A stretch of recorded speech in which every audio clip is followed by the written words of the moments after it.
Bon, cette vidéo s'appelle le Grab Attention, mais il n'y a pas que ça, concrètement. Alors vous avez dû remarquer que dans la grille d'évaluation, vous aviez un barème. 1 point, 2 points, 14 points, 1 point, 2 points.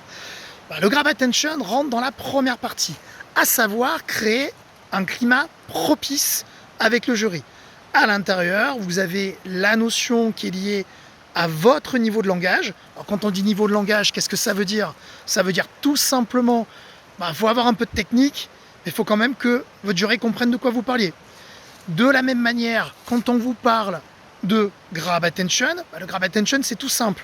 Grab Attention, attirer l'attention. Alors pour attirer l'attention, probablement vos profs ont dû vous parler de plusieurs techniques. Je vais essayer de vous en donner 2-3, histoire que vous compreniez ce que c'est. Alors déjà, cette notion de Grab Attention, elle est liée à un fait très simple. C'est que, au début, avant de commencer à parler de votre sujet, il va falloir intéresser votre jury au sujet. Et pour intéresser votre jury à votre sujet, vous avez plusieurs éléments. Alors déjà, vous pouvez commencer par un élément tout simple, une statistique. On va imaginer par exemple que vous vendiez des trottinettes électriques. Vous pouvez totalement parler de la pollution à Paris.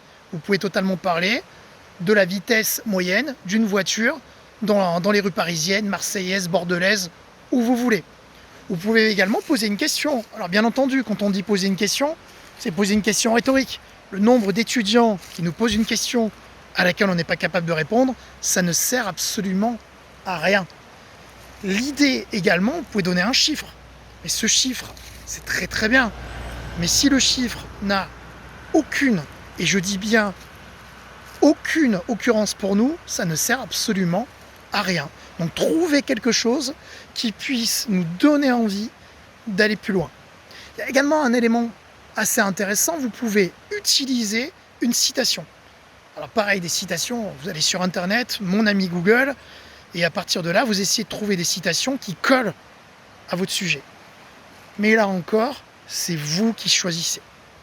Alors, quand vous avez réussi à nous parler d'un sujet qui nous intéresse, quand vous avez réussi à nous poser une bonne question, là, dans cette partie à un point, il y a également un truc tout bête, c'est le PowerPoint. Par pitié, faites-nous des PowerPoint où on n'a pas besoin de lire.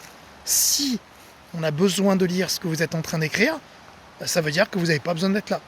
C'est un oral, ce n'est pas un rapport écrit. Donc, faites en sorte d'avoir un PowerPoint aéré, avec des gros titres. Et pensez que la plupart de vos jurés sont des bigleux comme moi. Voilà, j'ai 49 ans et vous risquez d'avoir des personnes soit de mon âge, soit un petit peu plus âgées. Alors, si ça se trouve, vous allez avoir des profs très jeunes, mais on ne sait jamais. Faites en sorte que ce soit le plus aéré possible. Voilà, c'est à peu près tout pour cette première partie à un point. Franchement, le Grab, il vaut mieux en avoir un tout petit plutôt que d'en faire des caisses, et ça doit durer vraiment 1 minute maximum. Voilà, maintenant on va pouvoir passer à la deuxième partie. La partie à 2 points qui est, à mon sens, tellement intéressante et tellement riche que je vais la découper en plusieurs parties. Allez, à tout de suite.